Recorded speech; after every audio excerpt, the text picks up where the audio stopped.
नमस्कार दोस्तों, स्वागत है आपका राजस्थान डिजिटल संदेश न्यूज में। तारीख आज 15 जुलाई 2025 दिन मंगलवार, हिंदी तिथि श्रावण कृष्ण पंचमी। आइए अब बात करते हैं आज के मुख्य समाचार में राजस्थान की तमाम बड़ी खबरों पर नजर डालते हैं। राजस्थान के सीएम भजनलाल शर्मा की अध्यक्षता में 14 जुलाई को मंत्रिमंडल की बैठक आयोजित की गई थी। कैबिनेट की बैठक में कई बड़े फैसले लिए गए हैं जो राजस्थान की जनता और राज्य कर्मचारियों के लिए के काफी अहम है। बैठक में नियोजित नगरीय विकास को प्रोत्साहन देने, मेडिकल टूरिज्म को बढ़ावा देने, अक्षय ऊर्जा सहित ऊर्जा क्षेत्र के विकास, कर्मचारी कल्याण एवं विभिन्न संवर्गों के कार्मिकों के लिए पदोन्नति के अधिक अवसर उपलब्ध करवाने से जुड़े कई महत्वपूर्ण फैसले किए गए। कैबिनेट बैठक के बाद डिप्टी सीएम प्रेमचंद बैरवा, संसदीय कार्य मंत्री जोगाराम पटेल और खाद्य एवं नागरिक आपूर्ति मंत्री सुमित गोदारा ने प्रेस वार्ता कर बैठक में लिए गए फैसलों के बारे में जानकारी दी। वैसे तो बैठक में कई फैसले लिए गए, लेकिन इसमें 5 बड़े फैसले काफी अहम हैं। डॉक्टर बैरवा ने बताया कि मंत्रिमंडल ने कार्मिकों के हित को ध्यान में रखते हुए वर्ष 2025 से 26 में पदोन्नति हेतु नीचे के पद पर वांछित अनुभव अथवा सेवा अवधि में 2 वर्ष का शिथिलन दिए जाने का निर्णय किया है। ये शिथिलन ऐसे कार्मिकों को दिया जा सकेगा जिन्होंने वर्ष 2023 से 24 तथा 2024 से 25 के दौरान वांछित अनुभव या सेवा अवधि में कोई शिथिलन नहीं लिया है। कार्मिक परिवीक्षा काल के दौरान पदोन्नति के लिए पात्र नहीं होंगे। इसके लिए विभिन्न सेवा नियमों में आवश्यक संशोधन किए जाएंगे। उन्होंने बताया कि शासन सचिवालय सेवा, मंत्रालयिक संवर्ग के कार्मिकों को पदोन्नति के समुचित अवसर उपलब्ध कराने के उद्देश्य से राजस्थान सचिवालय सेवा नियम 1954 में संशोधन किया जाएगा। इसके अनुसार वरिष्ठ उपशासन सचिव एवं उपशासन सचिव पदों के लिए निर्धारित अनुपात 1310 के स्थान पर 1610 में संशोधित किया जाएगा। डॉक्टर बैरवा ने बताया कि पुलिस आयुक्त जोधपुर के अधीन भूतपूर्व हेड कांस्टेबल भगाराम दिनांक 17 अक्टूबर 2021 को सड़क दुर्घटना होने के कारण कोमा में चले गए थे, किंतु उनका स्थायी पूर्ण दिव्यांगता प्रमाण पत्र 19 जनवरी 2024 को जारी किया जा सका था। तब तक उनकी सेवानिवृत्ति में 5 वर्ष से कम का समय शेष रहा था। भगाराम के आश्रित पुत्र ओम प्रकाश को अनुकंपात्मक नियुक्ति दिए जाने के लिए राजस्थान स्थायी पूर्ण दिव्यांग सरकारी कर्मचारी के आश्रित की अनुकंपात्मक नियुक्ति नियम 2023 में वांछित शेष 5 वर्ष की सेवा अवधि में अपवादिक शिथिलता प्रदान करने का निर्णय बैठक में लिया गया। उप मुख्यमंत्री डॉक्टर बैरवा ने बताया कि वर्तमान में विविध सेवा नियमों में विज्ञापित रिक्तियों की संख्या का 50% तक वृद्धि कर चयन किए जाने का प्रावधान है। वर्ष 2024 से 25 की बजट घोषणा की अनुपालना में इसे बढ़ाते हुए विज्ञप्ति जारी होने के बाद भी रिक्तियों की संख्या में 100% तक वृद्धि का प्रावधान करने का निर्णय किया गया है। इस संशोधन से प्रक्रियाधीन भर्ती के दौरान उसी भर्ती में अधिक संख्या में रोजगार उपलब्ध हो सकेंगे एवं इससे विभागों में रिक्त पदों की संख्या में कमी आएगी। संसदीय कार्य मंत्री ने बताया कि राजस्थान लोक सेवा आयोग में कार्य की अधिकता के दृष्टिगत सदस्य के 3 नवीन पद सृजित किए जाएंगे। इस प्रकार आरपीएससी में 7 के स्थान पर अब 10 सदस्य होंगे। राजस्थान लोक सेवा आयोग में सदस्यों की संख्या बढ़ाने से आयोग की कार्य क्षमता में वृद्धि होगी तथा आयोग का कार्य सुचारू रूप से एवं तत्परता से संपादित हो सकेगा। इसके लिए राजस्थान लोक सेवा आयोग सेवा की शर्तें विनियम 1974 के विनियम 3(1) में संशोधन को आज मंजूरी प्रदान की गई। सुमित गोदारा ने बताया कि गैस आधारित अर्थव्यवस्था को बढ़ावा देने के लिए Rajasthan city gas distribution (CGD) नीति 2025 का अनुमोदन भी आज मंत्रिमंडल द्वारा किया गया। इससे राज्य में कार्बन उत्सर्जन घटाने में मदद मिलेगी और स्वच्छ, सुरक्षित व पर्यावरण अनुकूल प्राकृतिक गैस की पहुंच आमजन तक सुलभ हो सकेगी। इस नीति से सिटी गैस डिस्ट्रीब्यूशन (CGD) के इंफ्रास्ट्रक्चर में निवेश को बढ़ावा मिलेगा। साथ ही इससे पीएनजी एवं सीएनजी नेटवर्क का छोटे शहरों व नगरों में तेजी से विस्तार हो सकेगा।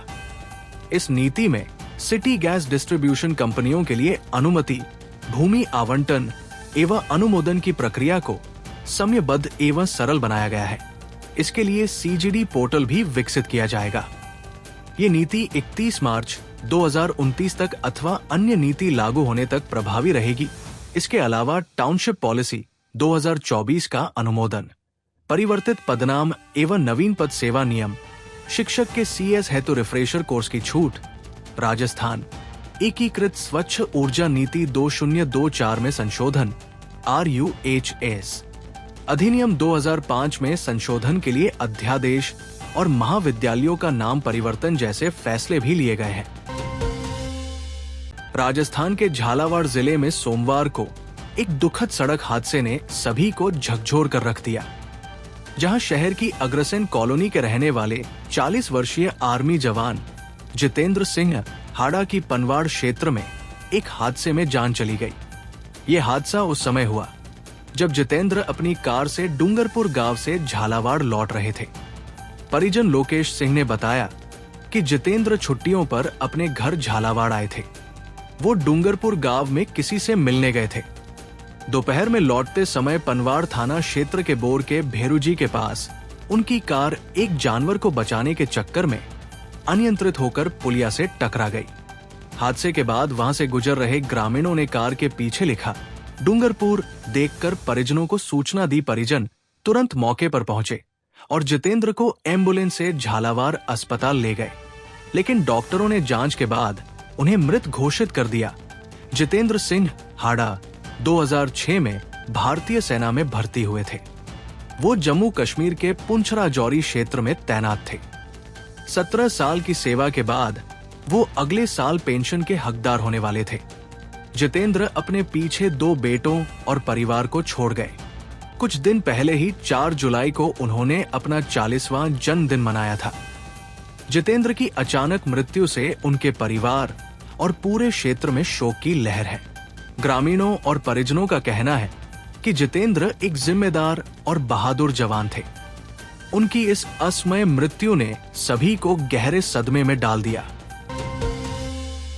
राजस्थान के बीकानेर में सांड के हमले से महिला की मौत के मामले में नगर निगम की लापरवाही भारी पड़ गई। पीड़ित परिवार को मुआवजा नहीं देने पर कोर्ट ने सख्त रुख अपनाया और नगर निगम आयुक्त कार्यालय के फर्नीचर की कुर्की के आदेश जारी कर दिए। दरअसल 5 अगस्त 2019 को गजने रोड स्थित कोठारी अस्पताल के पास संतोष देवी नामक महिला पर आवारा सांड और गाय ने हमला कर दिया था। गंभीर रूप से घायल महिला की मौत इलाज के दौरान 6 अगस्त को हो गई थी। इसके बाद मृतका के पति धन्नाराम ने स्थायी लोक अदालत में परिवाद दायर किया। 2 अगस्त 2023 को अदालत ने नगर निगम को 3 लाख रुपए मुआवजा, 5,000 मानसिक पीड़ा व 5,000 परिवाद व्यय देने के साथ 6% सालाना ब्याज चुकाने का आदेश दिया। हालांकि नगर निगम ने मार्च 2025 में 3,28,800 रुपए का आंशिक भुगतान किया, लेकिन 81,200 रुपए की राशि अब तक लंबित थी। इसके चलते धन्नाराम ने इजराए प्रार्थना पत्र दाखिल किया, तो अब कोर्ट ने सख्ती दिखाते हुए नगर निगम आयुक्त कार्यालय का सरकारी फर्नीचर कुर्क करने का आदेश दिया है।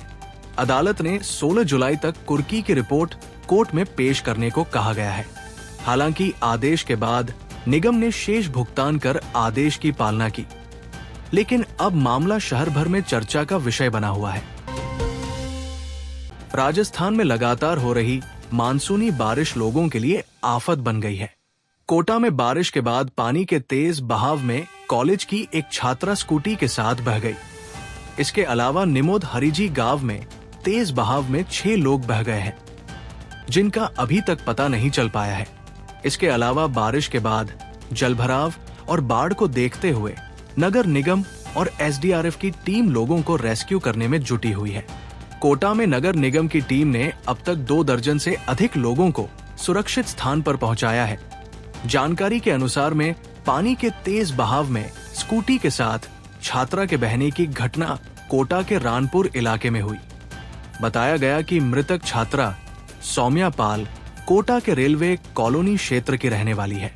रानपुर क्षेत्र में कई शिक्षण संस्थान हैं, जहां पर आवासीय हॉस्टल भी है और उनके आसपास पानी का सैलाब बह रहा है। मृतक छात्रा महर्षि अरविंद शिक्षण संस्थान की छात्रा है और संस्थान में पानी कैंपस में भरा हुआ है और तेजी से पानी बह रहा है। इसी दौरान पानी के तेज छात्रा स्कूटी के साथ बह गई। एसडीआरएफ ने बताया कि बच्चों के फंसने की सूचना मिलने पर टीम मौके पर पहुंची थी और एक छात्रा को रेस्क्यू करके निकाला, लेकिन वो अचेत हालत में थी। अस्पताल ले जाने पर डॉक्टरों ने छात्रा को मृत घोषित कर दिया।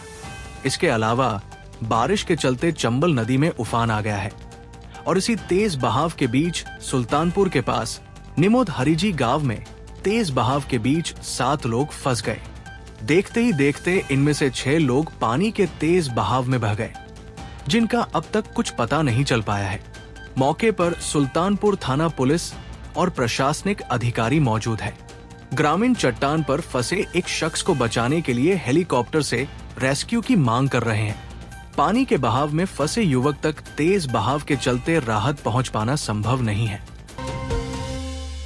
देवली उनियारा उपचुनाव के दौरान मतदान के समय हुए थप्पड़ कांड और मतदान समाप्ति के बाद गांव में हुई हिंसा और आगजनी मामले में गिरफ्तार होकर 8 महीने से जेल में बंद रहे नरेश मीणा रिहा होने के बाद सबसे पहले समरावता गांव पहुंचे।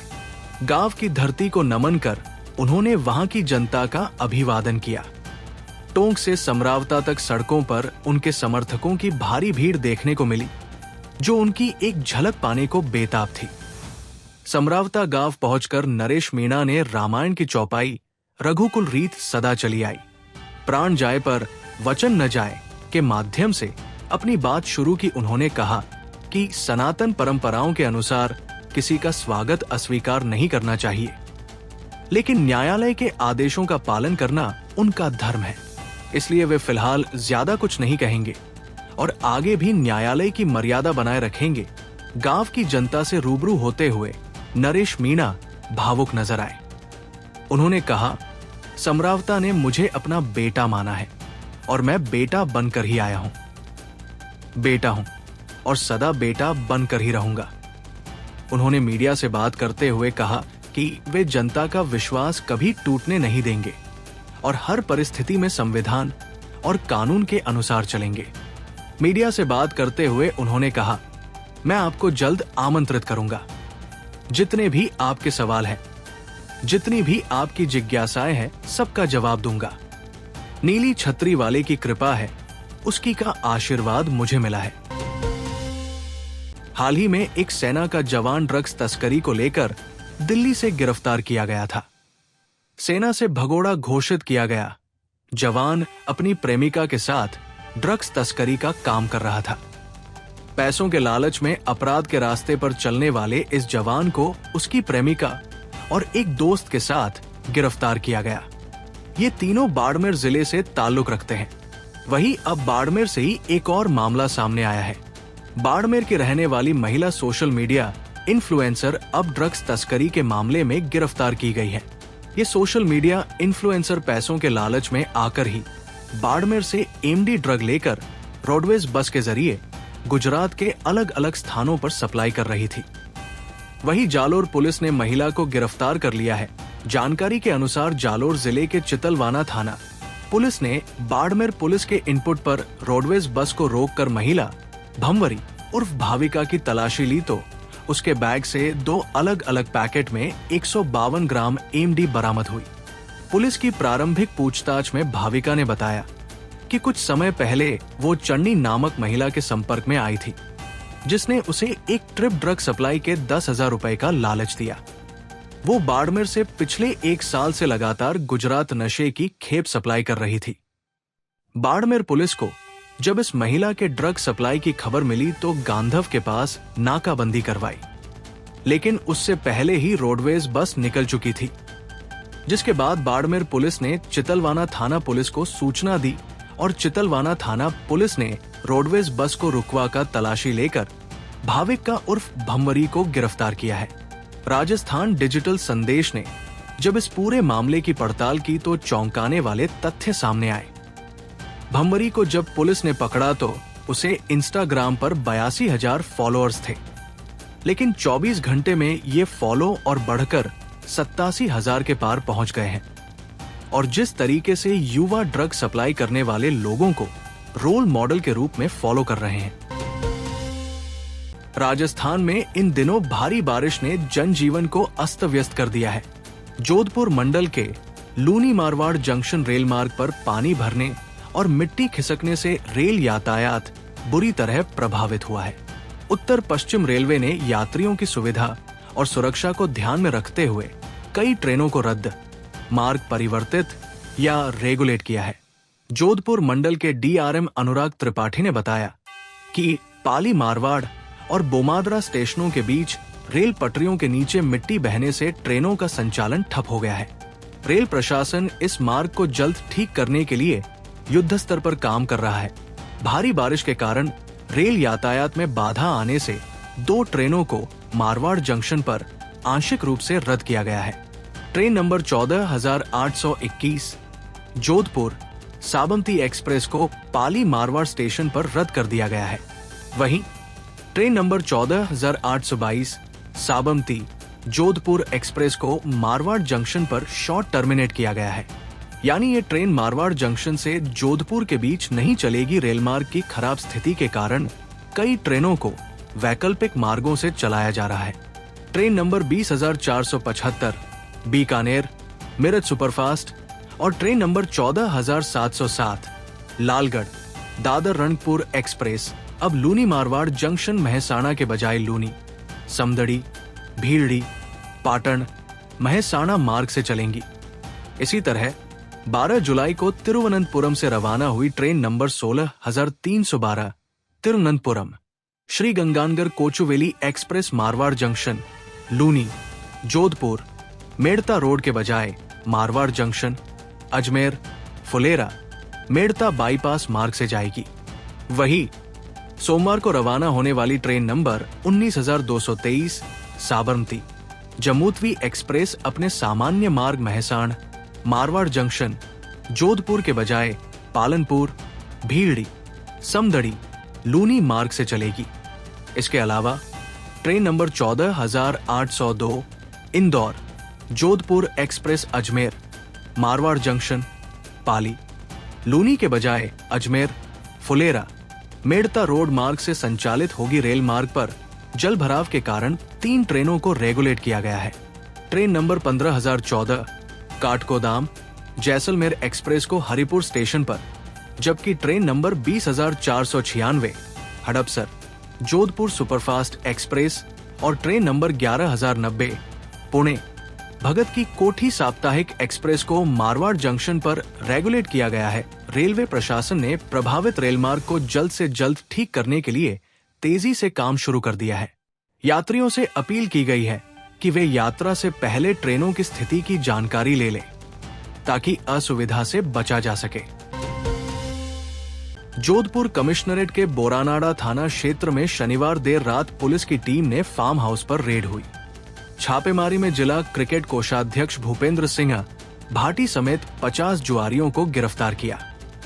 पुलिस को शनिवार देर रात को सूचना मिली कि गंगाना रोड स्थित इस फार्म हाउस में जुआ और शराब की पार्टी चल रही है। इसके बाद एसीपी बोरानाडा आनंद सिंह, राज पुरोहित और विवेक विहार थाना अधिकारी दिलीप खदाव ने जाप्ते के साथ पहुंचकर पूरे फार्म हाउस को घेरा। इसके बाद वहां जुआ खेलते लोगों को धरत बोचा। इस प्रकरण में राजस्थान धूम्रपान निषेध अधिनियम, एक्साइज एक्ट और एनडीपीएस एक्ट के तहत मुकदमा दर्ज किया गया है।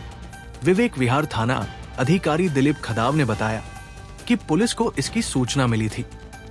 जब वहां पुलिस की टीम ने दबिश दी तो मौके से 56,900 नकद, 5 लाख के कॉइन, 23 लग्जरी गाड़ियां, 63 मोबाइल और 2 स्मार्ट वॉच भी बरामद हुई। वहां 9 हुक्के और 20 पैकेट फ्लेवर के अलावा 20 बियर की बोतलें और 91 ग्राम अफीम भी बरामद की गई है। जोधपुर क्रिकेट एसोसिएशन के कोषाध्यक्ष भूपेंद्र सिंह भाटी बीसीसीआई और आरसीए में ऑफिशियल स्कोरर भी है। पुलिस की पूछताछ में भूपेंद्र सिंह भाटी ने बताया कि वो राजस्थान रॉयल से भी जुड़े रहे हैं। पिछले साल राजस्थान क्रिकेट एसोसिएशन द्वारा आयोजित 3 दिवसीय पिच क्यूरेटर की सेमिनार में जोधपुर जिले का प्रतिनिधित्व किया। भाटी की गिरफ्तारी के बाद उनके कार्यकाल में हुए चयन, ट्रायल और स्कोरिंग को लेकर भी सवाल उठने लगे हैं। सीएम भजनलाल शर्मा ने सोमवार को मुख्यमंत्री आवास पर नियमित जनसुनवाई की। मुख्यमंत्री ने जनसुनवाई में लोगों की परिवेदनाएं आत्मीयता से सुनी और संबंधित अधिकारियों को उनके त्वरित और संतोषजनक निस्तारण के निर्देश दिए। उन्होंने कहा कि हर अधिकारी और विभाग सुनिश्चित करें कि आमजन को बुनियादी सुविधाएं नियमित और निर्बाध रूप से मिले। यही सुराज की दिशा है। जन सुनवाई में सामाजिक न्याय एवं अधिकारिता, ग्रामीण विकास व पंचायती राज, कृषि, गृह, राजस्व, सिंचाई, परिवहन, पशुपालन, नगर विकास, शिक्षा, चिकित्सा, पेयजल, ऊर्जा और मनरेगा जैसे विभागों से जुड़ी सैकड़ों शिकायतें रखी गई। मुख्यमंत्री ने कई मामलों में मौके पर ही कार्रवाई के आदेश दिए। उन्होंने कहा, राज्य सरकार आमजन की सेवा और समस्याओं के समाधान को सर्वोच्च प्राथमिकता दे रही है। संवेदनशीलता के साथ जनसेवा ही हमारी कार्यशैली का मूल मंत्र है। प्रदेश भर में जन सुनवाई का सुदृढ़ तंत्र इसी सोच का हिस्सा है। मुख्यमंत्री ने कहा कि सरकार जरूरतमंद व्यक्ति को त्वरित सेवा और सहायता उपलब्ध कराने के लिए प्रतिबद्ध है। इसके लिए जन सुनवाई जैसी व्यवस्थाएं बेहद प्रभावी साबित हो रही हैं और अधिकारी इसमें संवेदनशीलता और सक्रियता से काम करें। जन सुनवाई में प्रदेश भर से आए नागरिकों के अलावा कई जनप्रतिनिधि और सामाजिक संगठन भी शामिल हुए। राजस्थान में मानसून के सीजन में अब तक औसत से 108% ज्यादा बारिश हुई है। औसतन 1 जून से 12 जुलाई तक 102.4 मिमी बारिश होती है। इस बार अब तक कुल 213.4 मिमी बरसात दर्ज की जा चुकी है। बीते 24 घंटों में सबसे ज्यादा बारिश 12 जिले के शाहबाद में दर्ज की गई। भारी बारिश के चलते पूरे राजस्थान से भयावह तस्वीरें भी सामने आ रही हैं। जोधपुर में रेल की पटरी पर पानी आने से लूनी स्टेशन काफी देर तक जोधपुर इंदौर एक्सप्रेस खड़ी रही। वहीं 2 ट्रेनों का रूट बदला गया।